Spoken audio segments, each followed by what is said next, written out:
퇴직 후의 삶은 한때 꿈꿨던 여유롭고 평온한 노후를 기대했던 5060세대에게는 큰 도전이 될 수 있습니다. 특히 경제적 불안과 사회적 소외가 결합되면 퇴직 후의 삶은 지옥으로 다가올 수도 있습니다. 이 에세이에서는 이러한 현실을 자세히 다루며 세 가지 실질적인 사례를 통해 어떻게 퇴직 후 삶이 예상과 다르게 어려울 수 있는지를 살펴보겠습니다. 1. 경제적 충격과 절망.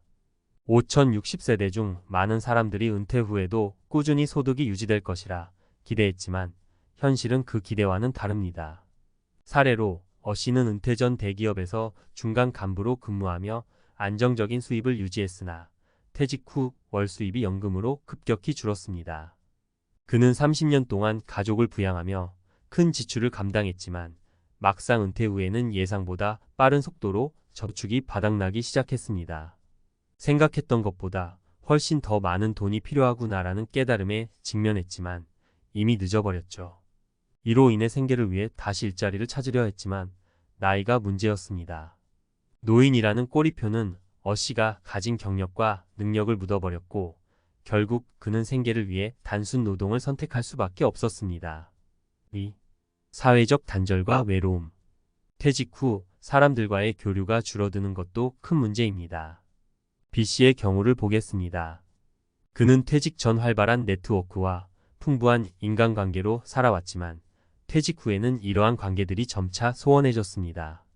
회사라는 울타리를 떠나면서 만남의 이유가 사라진 것입니다. 그는 회사 사람들은 그냥 회사에서의 동료였구나라는 씁쓸한 현실을 체감하며 외로움에 빠졌습니다. 처음에는 소모임이나 취미활동으로 소속감을 느껴보려 했지만 지속적인 인간관계 유지는 어렵다는 것을 깨달았습니다. 결국 그는 외로움을 견디지 못하고 우울증 진단을 받게 되었죠. 심리적 위축은 곧 신체적 건강에도 악영향을 미쳤습니다. 3. 자존감의 붕괴. 퇴직 후 가장 큰 문제 중 하나는 자존감의 붕괴입니다. C씨는 30년간 금융업계에서 일하며 자신의 일에 자부심을 느꼈습니다. 그러나 퇴직 후 그의 삶은 바뀌었습니다. 그는 나도 쓸모가 있긴 한 걸까? 라는 질문에 시달리며 점차 자존감을 잃어갔습니다. 가족에게 의지하는 생활은 처음에는 편했지만 시간이 지나면서 스스로를 비하하게 만들었습니다. 이전에는 자신감 있게 결정을 내렸던 그였지만 이제는 작고 사소한 일에도 불안함을 느끼며 갈피를 잡지 못했습니다.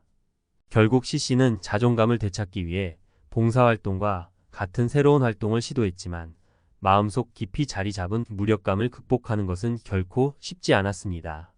마무리하며 해결책은 없을까? 이러한 문제들을 겪는 5060세대를 위한 해결책은 무엇일까요? 첫째로, 경제적 안정성을 위해서는 퇴직 전부터 더 구체적이고 실질적인 재정 계획이 필요합니다. 연금 외에도 추가적인 수입원을 마련하거나 자신이 계속해서 활동할 수 있는 일자리를 미리 준비해야 합니다. 둘째로, 퇴직 후에도 지속적인 인간관계를 유지하기 위한 적극적인 노력이 필요합니다. 동호회나 커뮤니티에 가입하거나 소셜 네트워크를 통해 다양한 사람들과 연결될 수 있는 방법을 찾아야 합니다. 마지막으로 자존감을 높이기 위해서는 자신이 새로운 가치를 창출할 수 있는 활동을 찾는 것이 중요합니다. 교육이나 봉사 혹은 새롭게 배우는 기술을 통해 자아 실현의 기회를 만들 수 있습니다. 퇴직 후의 현실은 가혹할 수 있지만 그 상황을 인지하고 미리 대비한다면 그 지옥은 더 이상 피할 수 없는 운명이 아닌 극복할 수 있는 도전으로 변할 수 있습니다. 퇴직 후의 삶을 준비하는 과정에서 가장 중요한 것은 적응력입니다. 현실은 예기치 않은 문제와 도전에 가득 차 있습니다. 앞서 언급한 사례들을 통해 많은 사람들이 퇴직 후 느끼는 어려움은 단순히 돈이 부족해서만이 아니라 삶의 의미와 자신감을 잃는 것에서 비롯됩니다. 여기서 더 깊이 있게 살펴볼 몇 가지 방법을 제안하겠습니다. 1. 지속적인 경제활동 유지. 퇴직 후에도 일정한 경제활동을 유지하는 것은 단순히 돈을 벌기 위함이 아닙니다. C씨가 자존감의 붕괴를 경험한 것처럼 사람은 자신이 쓸모 있다고 느낄 때 정신적 안정과 행복을 찾을 수 있습니다. 예를 들어 퇴직 후 자신의 경험과 기술을 활용해 컨설팅 업무나 강의를 시작할 수 있습니다. B씨는 은퇴 후에 작가로 활동하며 본인의 이야기를 책으로 출간했습니다. 비록 처음에는 큰 돈을 벌지는 못했지만 자신의 경험을 나누며 의미를 찾고 점차 경제적으로도 도움이 되었습니다. 2. 소속감을 유지하기 위한 사회적 참여. 사회적 단절은 퇴직 후 외로움과 우울증의 주된 원인 중 하나입니다. B씨의 사례에서 볼 수 있듯이 사람은 연결되어 있을 때 가장 큰 행복을 느낍니다. 이 문제를 해결하기 위해 소셜클럽, 동호회, 봉사단체와 같은 그룹 활동에 참여하는 것이 도움이 됩니다. 특히 봉사활동은 사회에 기여하면서도 새로운 사람들과 교류할 수 있는 기회를 제공합니다. 한 연구에 따르면 봉사활동을 하는 사람들은 그렇지 않은 사람들보다 우울감이 크게 낮아지고 행복도가 높아진다는 결과가 있습니다. 소속감은 외로움을 줄여줄 뿐만 아니라 삶의 목적을 재발견하는 데도 큰 역할을 합니다. 3. 새로운 기술과 취미 배우기. 새로운 것을 배우는 것은 퇴직 후에도 두뇌와 정신 건강에 긍정적인 영향을 줍니다.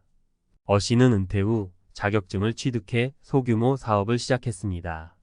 그는 새로운 것을 배워가면서 내 자신이 성장하고 있다는 기분을 받았어요 라고 말하며 퇴직 전에는 미처 알지 못했던 성취감을 느꼈습니다.